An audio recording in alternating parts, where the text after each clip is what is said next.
There is an economy provided for the blessed generation. That economy is irrespective of where you find yourself. And when you are conscious of it, you can tap into that resource. Tap into that resource, even in the wilderness. That's why he said, in the time of famine, he said, you will laugh. Say it one more time. There is a blessing upon my life. In fact, it is not a blessing. It is the blessing. Because that blessing is one. And the scripture tells us that the blessing of the Lord is upon the righteous. So when Jesus came, the blessing is no longer about the physical lineage of Judah or the physical lineage of Abraham. Jesus was crucified so that the blessing of Abraham might come upon the Gentiles. That's Galatians chapter 3, 13 and 14. He said, so that the blessing of Abraham might now come. So there is a new generation of the blessed, whom the other generation ought to serve. Proverbs chapter 13, verse 22. There is a new generation. Remember, it's just 2 generations. Never forget that. Whether you're American or you're Nigerian, there is a generation of the blessed. There is a generation that is called to serve the people that are blessed. When a good man dies, he leaves an inheritance to his who? To his grandchildren. Remember, all the inheritance Abraham were leaving is the blessing.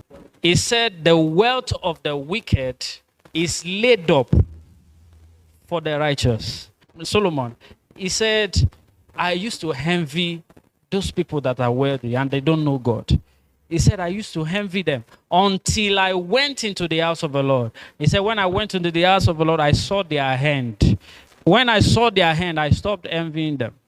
Don't envy a man who is wealthy but doesn't know God. Because his hand is horrible. If you see his hand, you will not envy him. Whether his hand in the physical or his hand in eternity. And the Bible now tells me that even their labor here on earth is stored up for the righteous. It's not that the blessed man does not work. But the blessed man is not working for the blessing. He's working with the blessing, from the blessing. In other words, when I join a company, I am not there so that the company can make me good. I'm there to bless that company. I am their advantage. Because if they were to collapse, when I came, because of the blessing, if I choose to stay and I stand with my God, that company is not going down. For my sake, we are the blessed generation. Somebody say, I'm the blessed generation.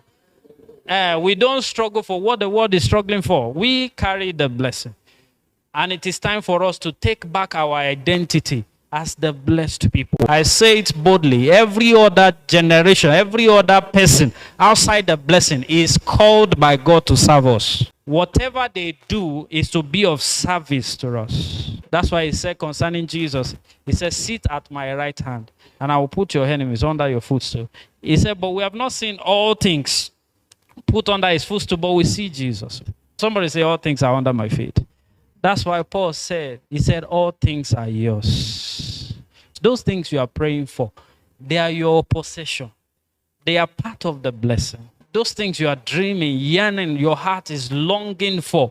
Those things, let me dare say, that make some people to walk away from God. What they don't know is that they already have those things. Why they are in him? Because those things are inside the blessing. The blessing is a full package of the believer.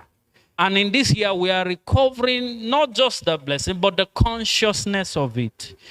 So that when we have the consciousness of that blessing, we can activate it in strange places and in times of need.